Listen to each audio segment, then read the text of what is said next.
everyone, thank you so much for joining us for the last webinar in our Severe ME series, a partnership with the Bateman Horne organization. And thank you everyone for joining us. Welcome to Severe ME Research, Removing Barriers and Access. I am Emily Taylor, the president and CEO here at Solve ME. And today I am so excited to welcome and be joined by Sabrina Poirier and Dr. David Putrino. Sabrina has worked within the private, public, and not-for-profit sectors for over 20 years. Her work in politics, education, and community development has helped shape her perspective and fine-tune her approach to meaningful engagement and positive systems change. For those who don't know Sabrina, I hope you get to learn a little bit more about her today. Sabrina is a co-founder of the ICanCME Research Network, the chair of its working group on trainee development and medical education, and a member of the 2023-2025 community leadership team. From 2018 to 2021, she served as a research ambassador for the Institute of Musculoskeletal Health and Arthritis at the Canadian Institutes for Health and Research, and from 2020 to 2023 as a community advisory committee member for the NIH-funded Collaborative Research Centers Network here in the United States. Sabrina uses her skills and knowledge and expertise, as well as her personal experience as an individual living with ME and several comorbidities, in the fight to have this illness understood, cared for, researched, and removed from the shadows once and for all. Joining Sabrina today, we have Dr. David Putrino. Again, if you haven't heard of Dr. David Putrino, I hope you get more familiar with his excellent work today. Dr. Putrino is a trained physiotherapist before completing a PhD in neuroscience. He is currently a professor in the Department of Rehabilitation and Human Performance at the Icahn School of Medicine at Mount Sinai, New York City, and is the Nash Family Director of the Cohen Center for Recovery from Complex Chronic Illness. Since the beginning of the 2019 pandemic and in 2020, David has been recognized as a global expert in the assessment, treatment, and underlying pathophysiology of long COVID. His team has managed the care of over 3,000 people with long COVID and has published multiple peer-reviewed papers on scientific papers on the topic. And in 2019, he was named the Global Australian of the Year for his contributions to healthcare. Thank you so much for joining us, Sabrina and David. I'm really excited to welcome you all for this very special interaction. We have a bit of a different format than our previous webinars for this one. We're going to have a short welcome and a short opening from Dr. Putrino, and then we're going to be really digging into a conversation. And I want to put some context about why we're having a conversation instead of what you may be normally expecting with our excellent presentations and reports. The reason why is because, frankly, severe ME is still a challenge in research. We still have a long way to go. And so this is a great way for us to really delve into all the different pieces, opportunities, progress, and challenges that still remain. And that's why we're really opening up in this conversation format today. So with that being said, I'm going to turn over the microphone or the Zoom window here to the Global Australian of the Year, Dr. David Putrino. Thank you so much again. Thanks, Emily. I really appreciate the opportunity to chat.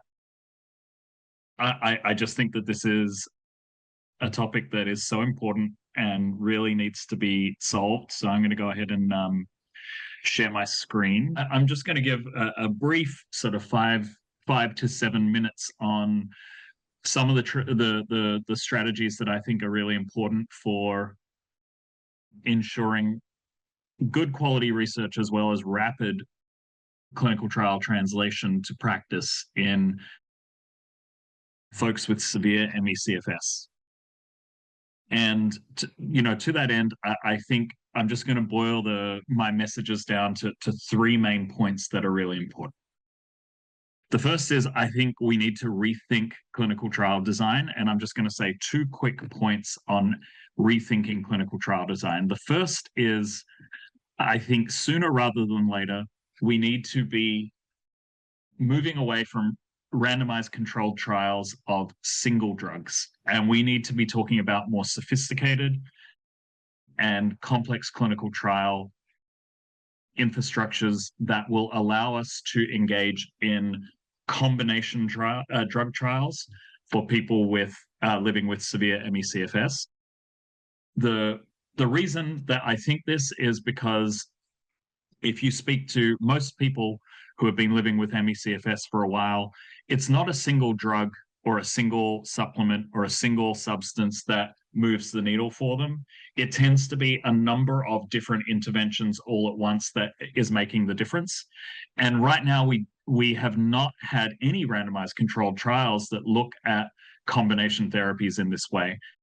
Adaptive platform trials are a sophisticated form of clinical trial that allows you to create multiple interventional groups that involve combinations of different therapies that we think could be effective in different groups of people, and then algorithmically allows us, so there is an algorithm that then looks at results and says, you know what, we're going to take out intervention A or group A, we're going to add in new interventions into different groups based on the data that's coming back, and we're also going to start to subtype and phenotype different individuals based on the way that certain symptoms are responding to certain interventions. So it allows us to use machine intelligence to more accurately and sensitively understand who is responding to what and why, and build, and again, using machine intelligence to build different combinations of interventions that may have a chance of moving the needle on individuals. So I really think that we need to be moving toward adaptive platform trials, as opposed to, you know, the decades-old way of doing things in a very slow-moving process with single therapies and randomized controlled trials. I also want to point out and just name the fact that we when we're dealing with folks with severe ME/CFS, we don't really have a good way of dealing with the fact that folks with severe ME/CFS are often very sensitive to medications and supplements and other interventions. And what we also need is a coherent strategy for dealing with issues such as herxing or Herxheimer reactions, where this is where someone may respond negatively to an intervention or experience a worsening of symptoms as a result of the intervention, but that is because they're killing off pathogens. The pathogens are releasing spirochetes and causing inflammation, but ultimately there is a net positive at the sort of end of the Herxheimer reaction, as a result of the pathogens dying off. This versus individuals who are sensitive or hypersensitive to different drugs, or even compounds that are added as fillers to the drugs that are being given. This versus actual good old-fashioned adverse events, unanticipated or anticipated adverse events from the drugs themselves, which we need to monitor. And all of this needs to be clustered together, like I said, into a coherent strategy for understanding what are we seeing? Are we seeing drug sensitivity? Are we seeing Herxheimer reactions, MCAS reactions, or an adverse event from the drug? And how much of an adverse event is too much of an adverse event? Now, thanks to work that we can borrow from chemotherapy and cancer research, there is actually grading of adverse events where we can say, if we see a stage 2 adverse event or a stage 3 adverse event, we're going to pull the pin and remove the person from the clinical trial. But again, I haven't seen a lot of people talking about this in the context of severe ME/CFS and running clinical trials. And I think that this needs to be more of a conversation. So that's comment number one, in ways that we need to sort of innovate clinical trial design for what's possible to run pragmatic and meaningful clinical trials for ME/CFS. The second piece is rethinking implementation, how we actually run clinical trials. I think we need to move to completely decentralized clinical trial design. This allows us to better serve people with the most severe disability. So, a decentralized, this is just showing what an ideal decentralized clinical trial design would look like. This is where we would have principal investigators from multiple states who are able to deploy the drugs. We would have a centralized investigational review board, so an ethics committee that is not linked to any particular institution, but all the institutions that are participating agree to follow that central IRB.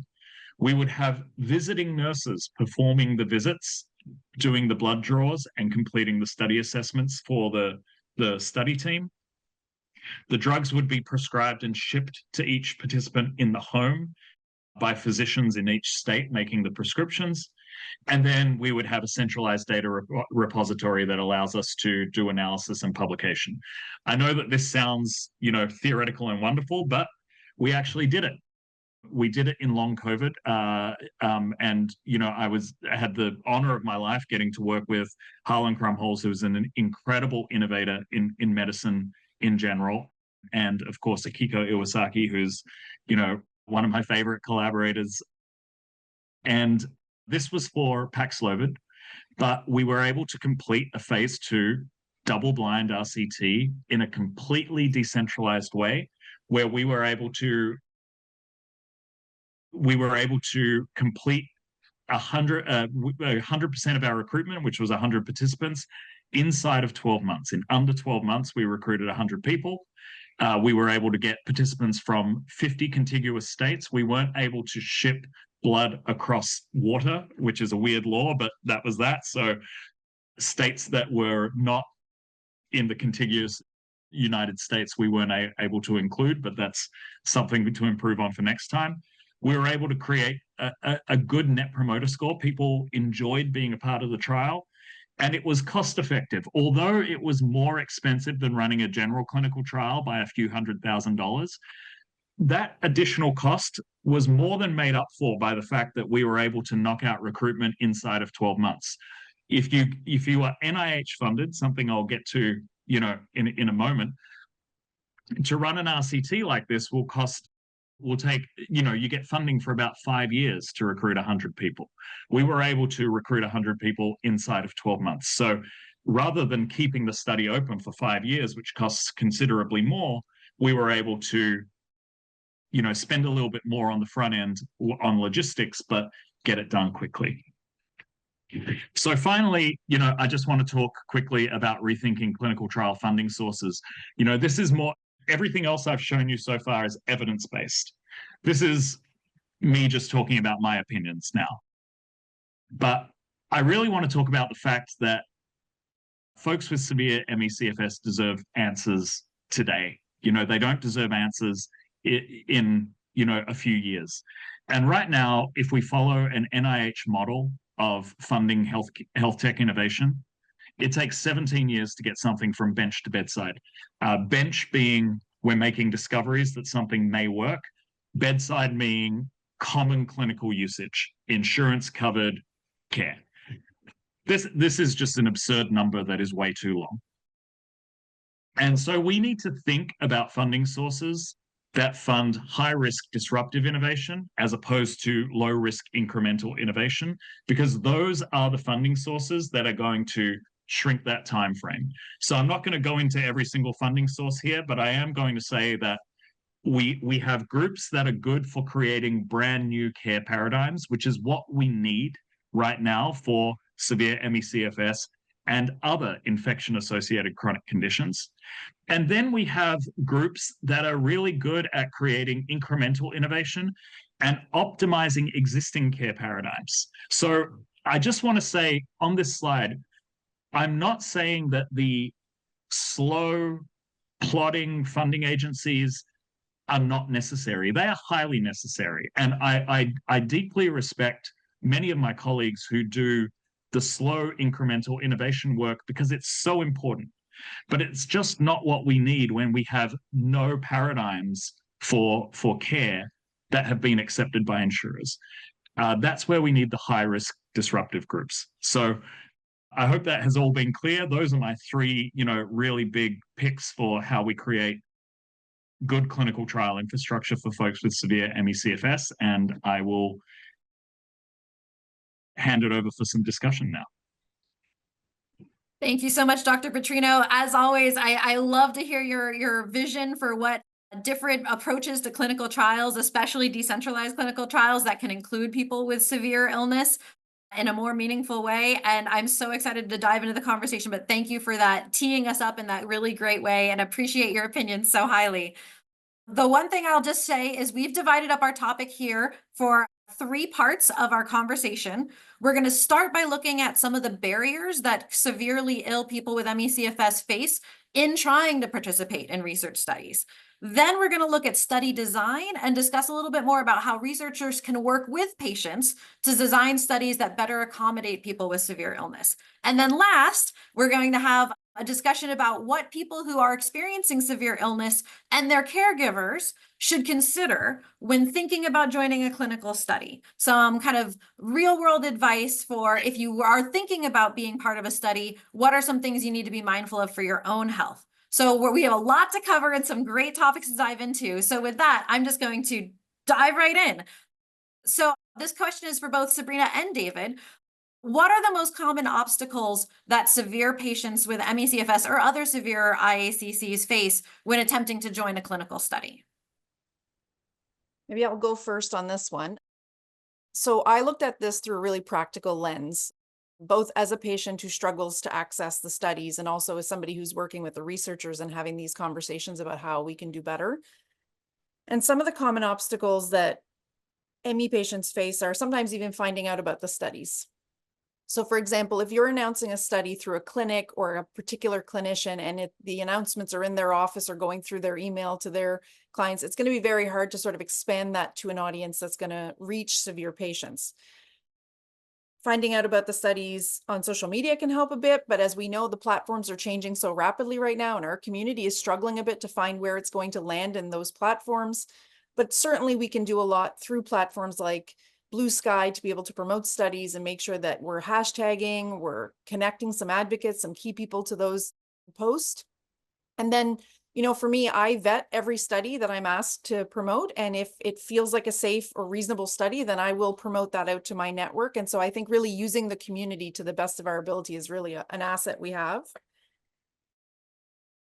The process for getting involved in studies is actually quite complicated often for us. So number one, sometimes the actual ads or promotional materials can have QR codes that we can't access or click on. They can have links that we can't click on, emails we can't click on.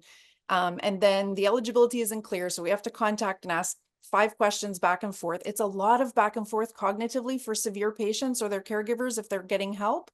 And so we really need to make things really simple, put all the information on the promotional material so that people know if they're eligible or not, what regions you're looking at, what the process is going to look like.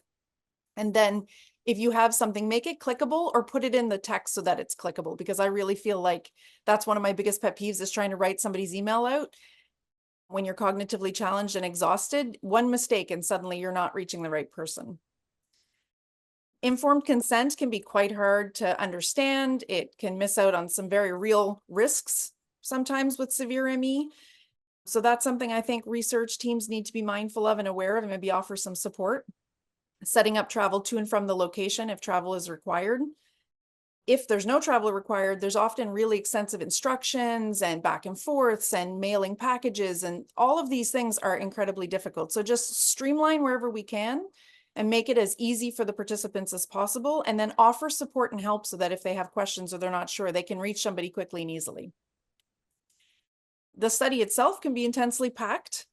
So I've showed up for studies where I've expressed that I can only do so much at a time. Can we break this into 2 or 3 opportunities? Can I bring some stuff home with me and complete it at home? Sometimes I get told yes by one person and then I get there and they say, oh, it's not that complicated. You can just fill it out here. It's only going to take a minute.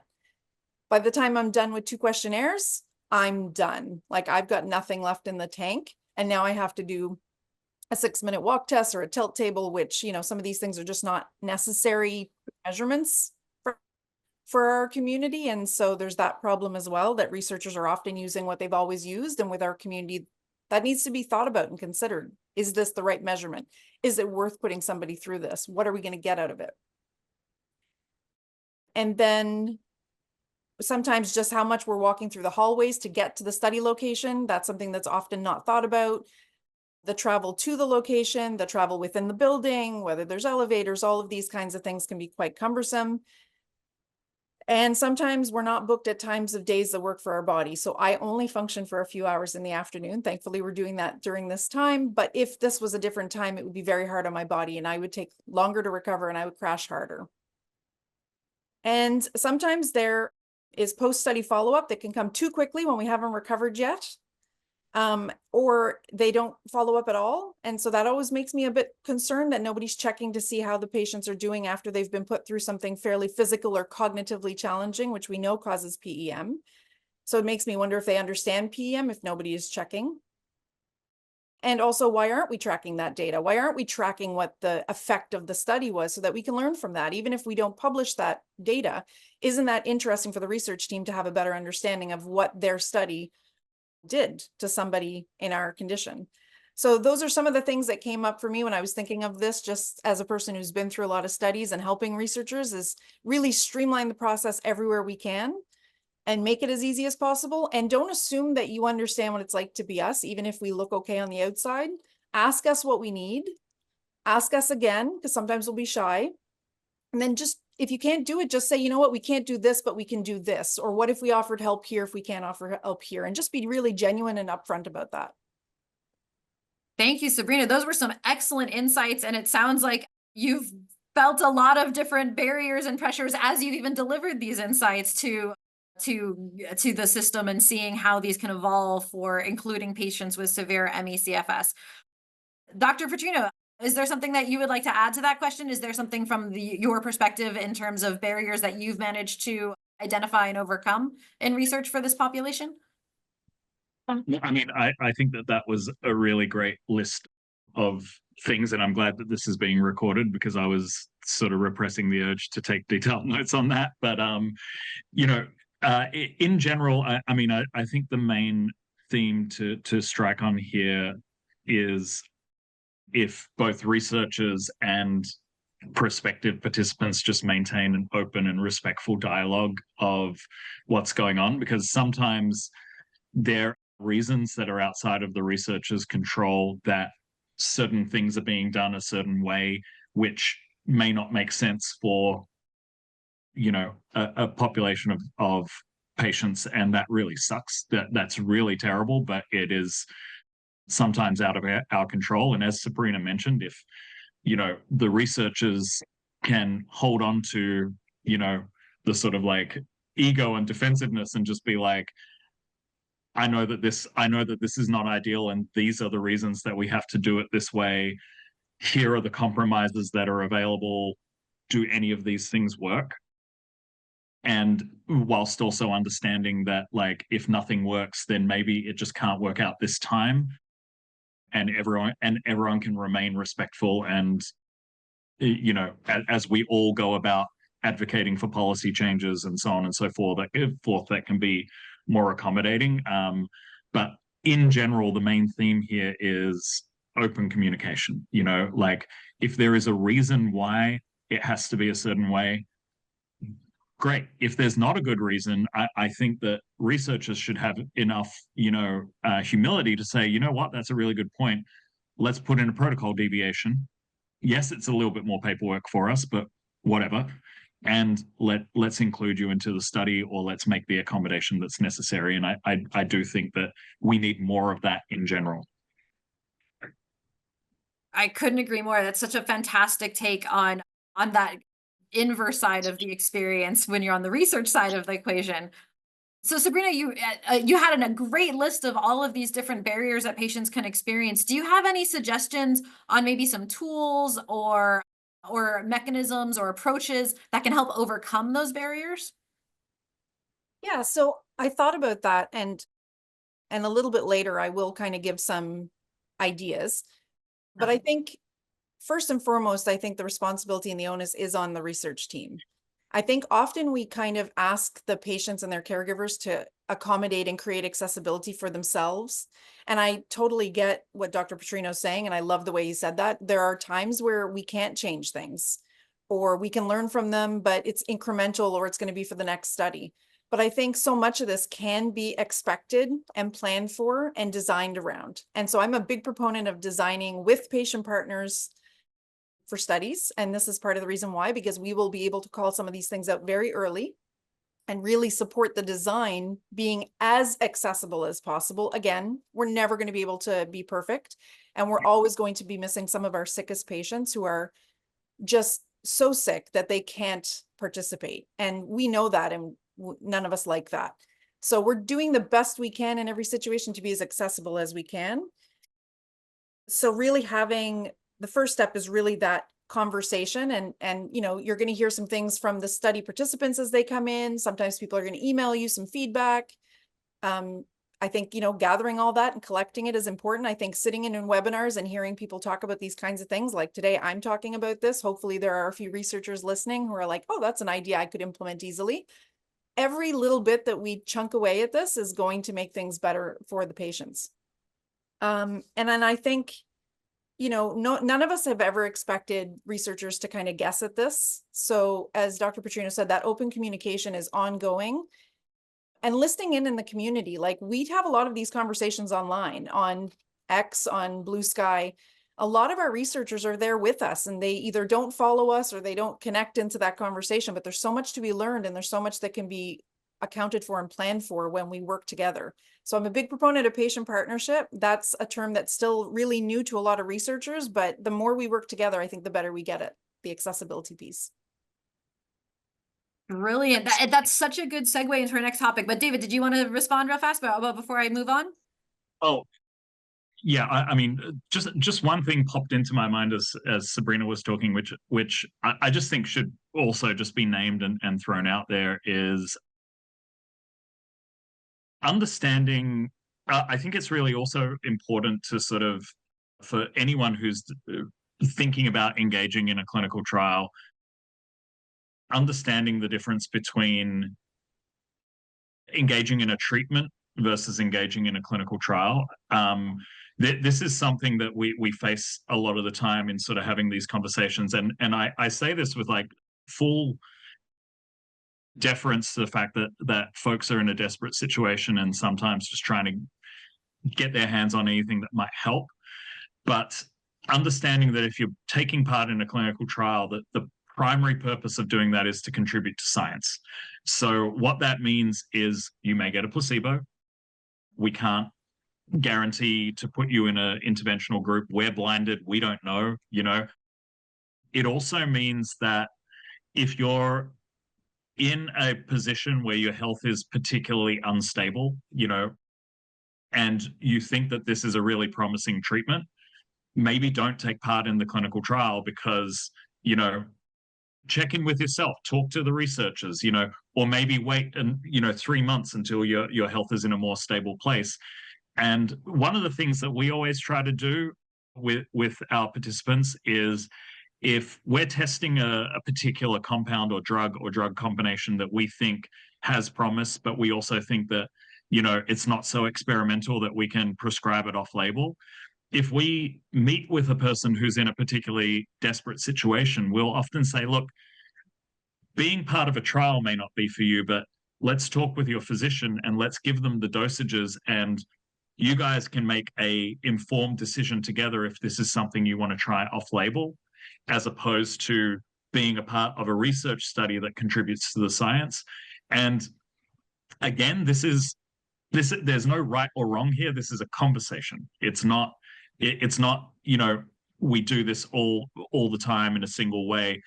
But I really do think that more should be said about, like, just because you're joining a research trial, that's not, you know, like, that's not an intervention, you know, like we're not treating you through this research trial. We're trying to, you know, really study something, and having a bit more of an understanding of that on both sides, I think is really important. Thank you, Dr. Putrino. I think that was excellent context to kind of understand about how the shape of these trials take shape. And in that sense, I'd like to segue the conversation into our design portion of the conversation, talking about how we look at the fundamental design of trials. And this is something that, Dr. Putrino, I'd love to lead with you, because I know I've heard your presentation in a couple different contexts about the revising the model of clinical trial participation to make it more accessible and make it more meaningful, and how the particular model that you described earlier is so uniquely well positioned to serve the ME/CFS community, especially those with severe ME/CFS. So I'd like to hear a little bit more from you about kind of what led you to supporting that particular trial design, and how does trial design impact those outcomes in such a real way?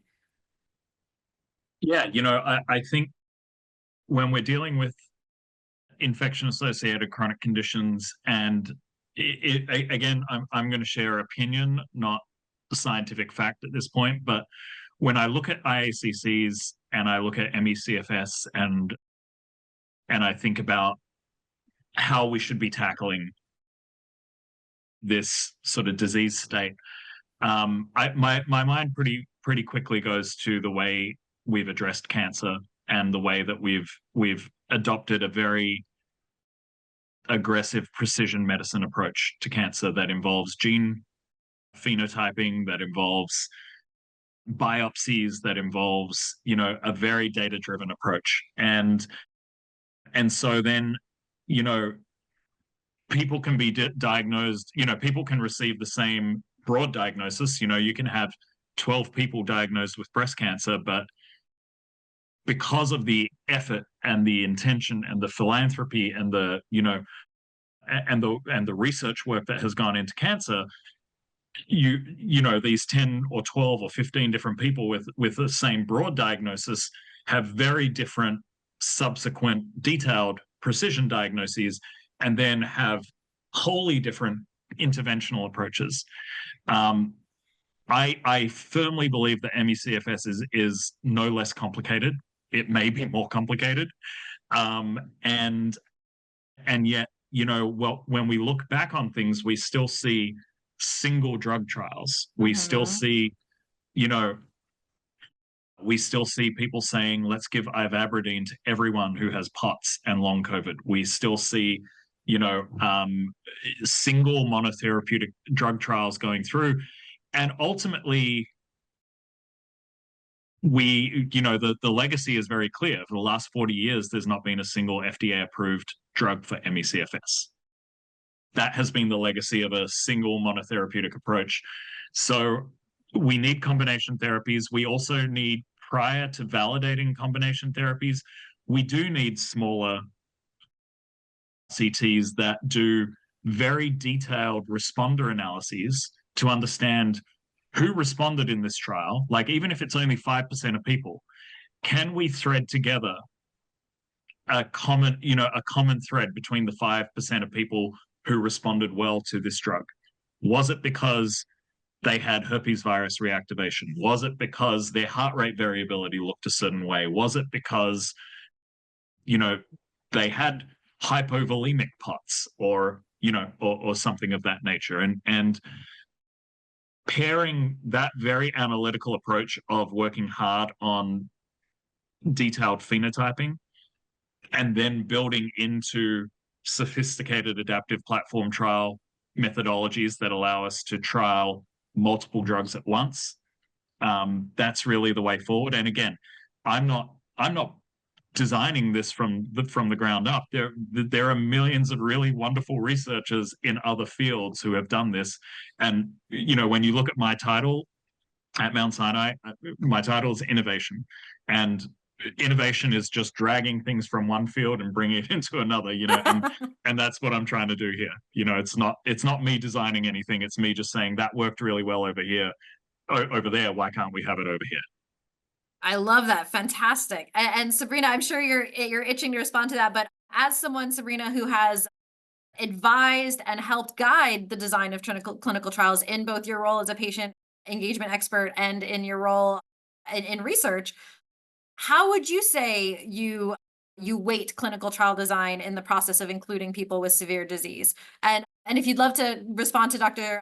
Putrino's comments about adaptive trial design, I'd love to hear your thoughts there as well. Listen, Dr. Putrino is a breath of fresh air. I think we can all agree. It's lovely to hear researchers talking about innovation. It's lovely to see us looking at the cancer community. I think the MS community has a lot to teach us. Arthritis community has a lot to teach us. So it's really refreshing and lovely to spend any time in the presence of researchers who think this way and who want to really push that narrative, teach their colleagues, support the kinds of conversations that we really haven't had the opportunity to have, largely due to the fact that the illness has been for so long neglected, minimized, underfunded. It's very hard to have the kinds of conversations you need to have when those are the challenges you're up against. And I think, COVID was a terrible tragedy, and I will never look to the bright side of anything to do with that. And one of my biggest pet peeves is whenever anybody will say, well, the good side, there is no good side. COVID hurt a lot of people, a lot of lives were lost, a lot of people are very sick and very disabled because of it. One of the things that during that time happened was we attracted new researchers into our space for infection-associated chronic illnesses. And what that has done is given us the Dr. Putrinos, the Dr. Akiko Awasaki's, who brought in a totally new lens and a new way of looking at a problem. And because there was funding for COVID and long COVID studies, it really allowed us to kind of quiet some of the noise around infection-associated chronic diseases and really narrow in. And so I think there's, again, terrible tragedy. And there's so much more we should have done and could have done, and I wish we were doing now to protect people, because this is an ongoing challenge. And we now have other infections coming our way, which we don't seem to be very prepared for, which is incredibly frustrating as a patient watching it all happen and not really having a position of power to do anything about it is so frustrating. But I think we are having these kinds of conversations for the first time, really. And it's the thing that's going to move the needle, because if we don't talk about these things and if we don't put the best brains in our global community around these problems, we're never going to be able to solve them. And no matter how brilliant one person is, we're always better together than we are divided and separated into silos. So I'm very excited when I hear Dr. Putrino talk, as I'm sure many other patients are today, and online. He does an excellent job of advocating and being a champion for the community. And so for me, I think we're on the right track with what we're talking about today, with that innovative kind of look at the problem. I also think the collaboration part, the open communication part, and I really think patient partnership. I bang on about patient partnership a lot because in Canada, we're really making giant strides towards integrating that properly. But when patients are true partners, full partners of a research team, and so not research subjects, but actually sitting at the team and helping to design the research, implement it, look at the data, analyze the data, it changes the way we see the data. It changes the way we understand the illness. And I think it really, again, it's part of that innovation that we need to be talking about. So very excited to hear this conversation today. Hear, hear. So I hate the fact that time is going so quickly. I want to segue into our last piece of the conversation regarding considerations for participation. But my question now is a little bit both in design and a little bit in consideration. So I'm going to give this to both of you. My question is specifically about clinical trial environments.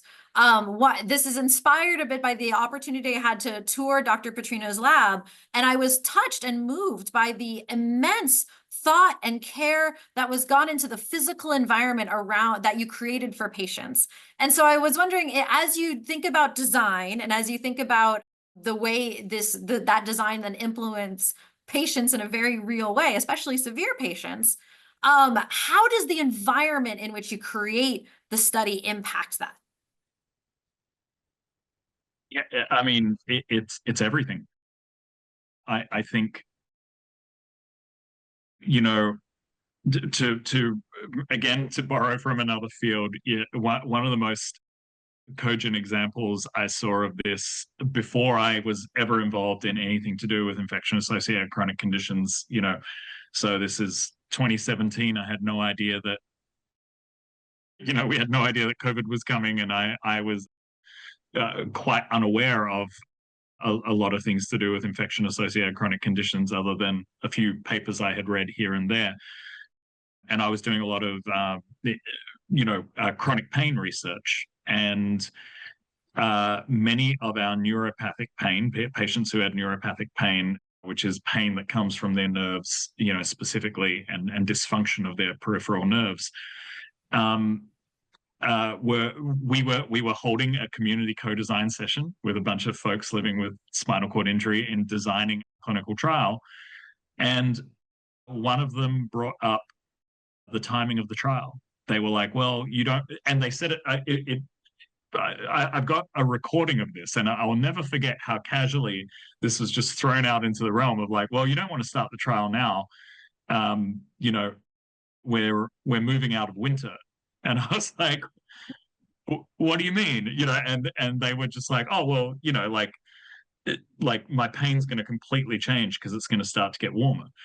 And I was like, well, I've heard about weather affecting pain levels, of course, but like, is it really that dramatic? And they're like, yeah, your treatment won't work.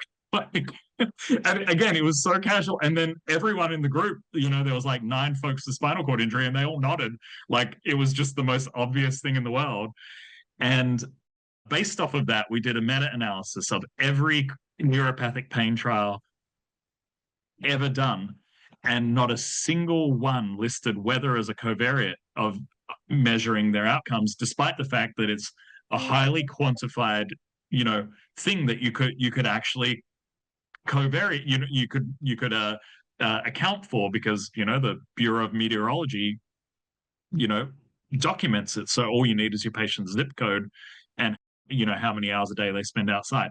So from that point on, we were, everything matters, right? And now fast forward, and we talk about trials for folks with severe ME/CFS or long COVID or IACCs, and of course the way that you create environments are going to matter so deeply. You need to make sure that you're not triggering PEM. You need to make sure that because all of these things are going to create blips in your data. If you're terribly triggering someone, it doesn't matter how good the intervention is, you're going to get a null effect. If you're creating unnecessary study visits where people have to come in more often than they didn't, you're going to create bad effects. If you're creating an environment where, Emily, thank you for your kind words about our center, where you can maybe tweak a few things so that you lower your chances of triggering a flare, then maybe you can actually see the true effect of the intervention that you're trialing, as opposed to everything being washed out by the recurrent triggers of PEM that you're creating. And the only thing I'll say is, as you strive toward that goal, and as you're creating community co-design in your trials to make sure that you're doing best practice, the other thing I'll say is, you've got to make sure that if you're doing it for one site, if it's a multi-site trial, you're doing it for all sites. Otherwise you're going to have these miraculously overperforming sites, and these other sites where everyone seems to be sicker, that again just sort of perpetuates the we can't get stable results and we don't know about what's going on with these patients, when in fact it's very clear. And these are challenging things, which is why I always go back to the decentralized trial result, because one of the things that we ran into pragmatically was, even in clinical trials where we were able to pay for Ubers for patients to come to see us rather than having to use the subway, if there's a scent that the Uber driver is using, that triggers MCAS, right? But there's no button that you can press on Uber to be like, please don't use scents in your Uber. Like, there should be, but there isn't. So what I will say is the extent to which the more you can control, and ultimately the more you can control the environment, ends up being, how do we just create decentralized structures where people go to the home, as opposed to asking people to come to a medical center? Because even then, this was something that I didn't mention in my slides, but one of the really amazing things about the decentralized trial that we did with Paxlovid was we were getting people who were 60, 100 miles away from academic medical centers.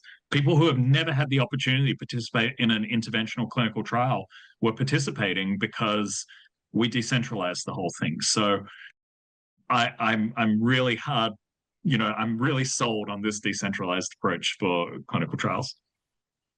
That's fantastic. And it's really important to note that a lot of major institutions are following that lead. I think the NIH is investigating and is not, if not funding decentralized clinical trials, including others.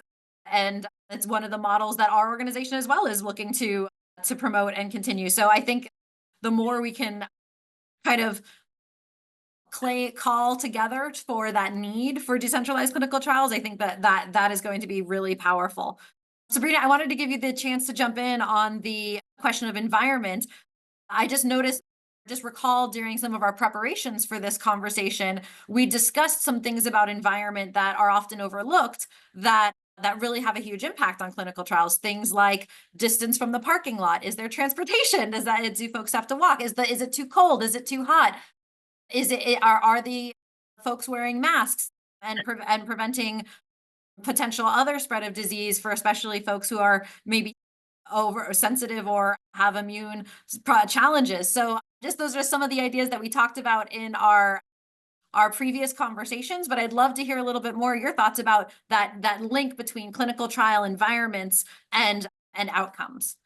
Yeah, I mean, I think you guys have done a great job of really explaining some of the big ones, but again, it's so refreshing to hear us having this conversation, because infrequently this is discussed in terms of how do we control that environment and what can we do in the environment. And there are limitations because, sometimes it's a university setting and there are limitations about what you can and can't do. And, you can't have the soft lighting that you want because the lighting is the same everywhere in the building. And so what can you do? Well, maybe we pick a room with windows and we turn the lights off so that we have natural light. There are some things that can be adjusted for even in those tough environments.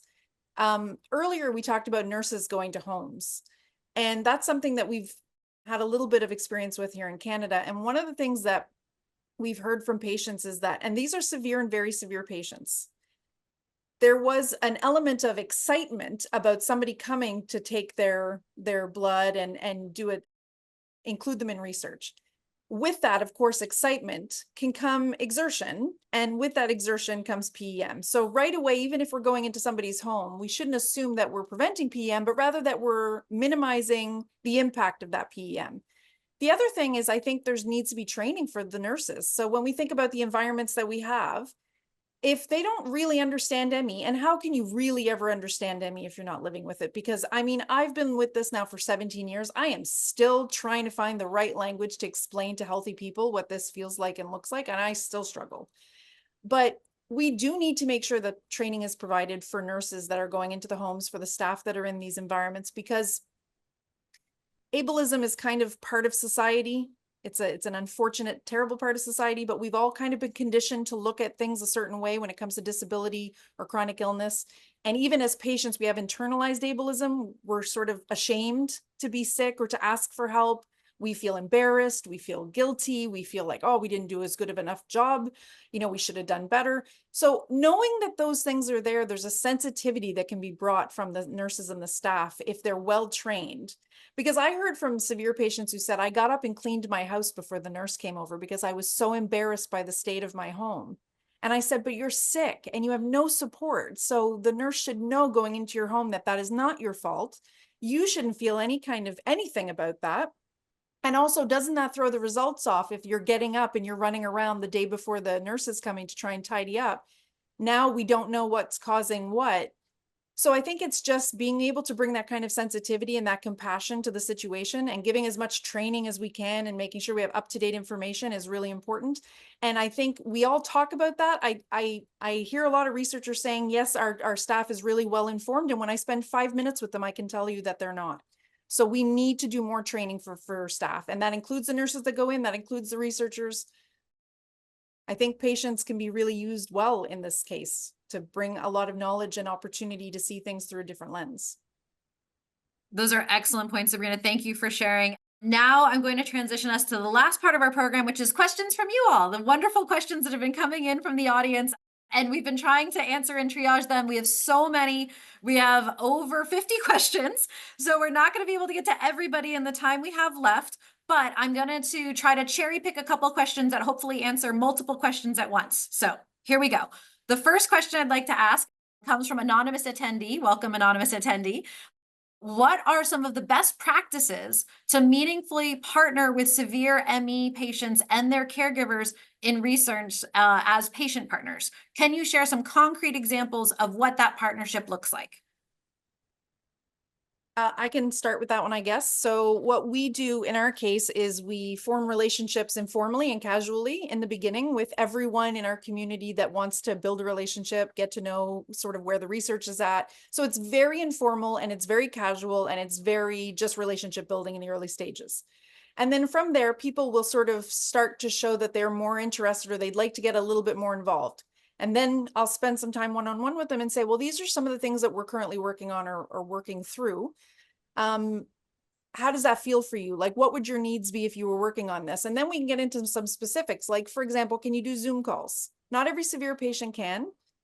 And by the way, we also have lives outside of what we're doing with you guys. So, it's important, like a lot of us will sacrifice a lot of family time or a lot of other stuff to be able to do this work. That's not to be expected of everyone. And so, we have to ask, what is the amount of time you can put forward? What is the best way to contact you or communicate? I hate emails. Emails get lost for me. I prefer text or something, quicker on X. That's me. A different severe patient may say it's all email all the time. Please only communicate via email. So it's in building the relationship and in building that trust and in getting to know the person that you want to work with or you want to pull into the space. That's where you have those conversations, going back to what Dr. Putrino said earlier, when he said about the open communication. I think that's the most important thing. Ask those questions. What do you need to be able to get involved? What do you need to do this job well? How can I support you? Do you want to do a check-in every once in a while? Do you just want to let me know? And then you kind of have to like nudge a little bit, because again, patients will not want to ask for accommodations. They will not want to say, I don't understand, or I'm not sure what to do. They won't want to say sometimes, you're throwing around 55 acronyms that I don't understand, or I don't have the foundation to be able to jump off of to be able to participate in this dialogue right now. You're too far ahead of me. So it's on us, the ones who've been in the space a little longer, to say, wait a minute, are we going too fast? Are we saying this in a way that's above everyone's heads? How do we bring this back down to like ground level and really work through this together? And what needs to happen for that to happen? So I think for me, it's like very basic things around communication and care for each other and respect for each other. And if we do that well, almost all the other stuff kind of falls into place. Well said. Dr. Putrino, did you want to add a comment to that? Or I have other questions if you're ready to move on. Well, I mean, I think that was brilliant. And just one quick comment to add to that is these are things that should be showing up as budget line items on grants as well, both to remunerate people who form part of lived experience advisory boards and community co-design panels, as well as to just fund the administrative cost of, actually organizing all of this, because, everything that Sabrina just said is non-trivial. It takes time. Yes, I get it. It takes a skilled person to have these conversations. And rather than researchers throwing their hands up and saying, we don't have time or we don't have money, well, write it into your grants. First of all, it will make your grants stand out. I promise you that. And then secondly, it is pragmatically what's needed, because yes, it does take time, but the value that it adds to the study is, beyond worth it. Couldn't agree more. So as we kind of wrap up, I'm going to ask one kind of big chunky question. It's going to be big and chewy. So this one is a doozy, especially when we think about people with ME/CFS and severe ME/CFS. We've been historically challenged by the lack of a clear clinical case definition, even a lack of definition of what is PEM and how you measure or study PEM. So how does that definitional challenge or those the criteria challenges impact research around severe ME/CFS? And I'll just give an example. For example, we haven't talked about pediatrics yet, but in the pediatric definition of ME/CFS, it's 3 months, and then in the adult definition, it's 6 months for presence of symptoms for diagnosis. So how, as a researcher, especially looking at somebody who can be decentralizing clinical trials, how do those definitional challenges kind of, where do they come in, and how can we address them? Yeah, look, this is always an elephant in the room for sure. And I'll be the first to admit that in terms of the ways that we can currently phenotype a condition like ME/CFS or a diagnosis like ME/CFS, we don't have a lot of options. I also think that there is decades worth of, ME/CFS being used. It is not this, but being used as a diagnosis of exclusion, as opposed to following consensus criteria to make the diagnosis, because consensus criteria do exist out there, but often the diagnosis is made without following those consensus criteria, and that is a problem. So what this comes back to is when I was discussing, the way that we're approaching some of the smaller trials before we move into adaptive platform trials. This is also the approach, by the way, that we take at our clinic is regardless of the diagnosis coming in, whether it is long COVID, whether it is ME/CFS, whether you have chronic tick and vector-borne illness such as chronic Lyme disease, the symptom clustering can overlap in these conditions that I just mentioned. And so the first thing that we need to do is, first and foremost, we need to try and understand what is driving your symptoms. So that's where we do metabolic testing to understand what's your resting metabolic rate. We do endopat to understand endothelial function, your blood vessels. We do autonomic testing to understand if POTS is part of what's going on.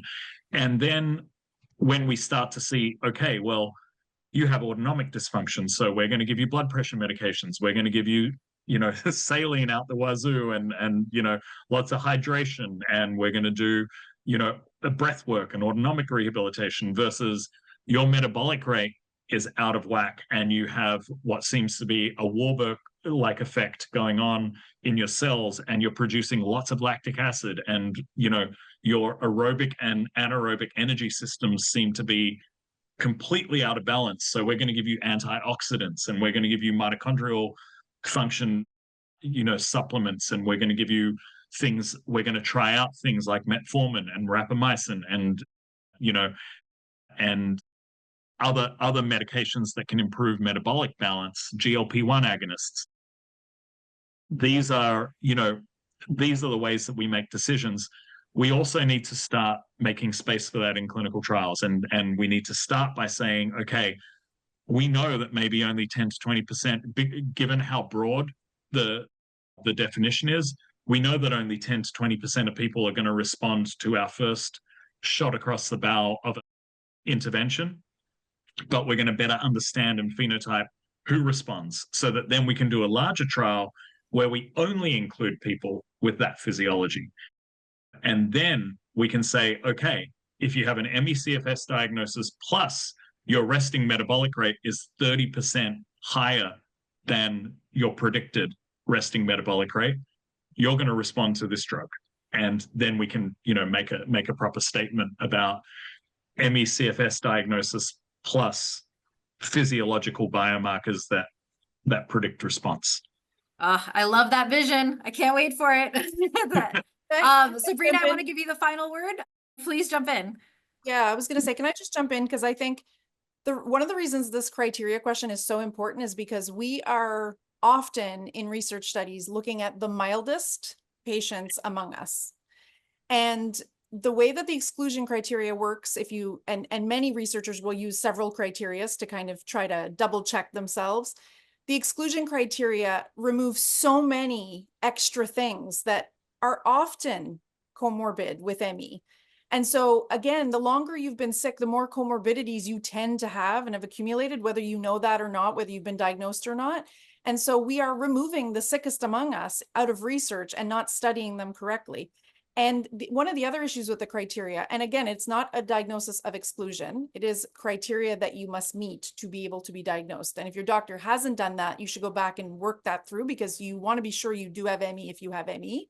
If you have something that is chronic fatigue from another illness that can be treated, you want to know that and you want to access the correct treatments.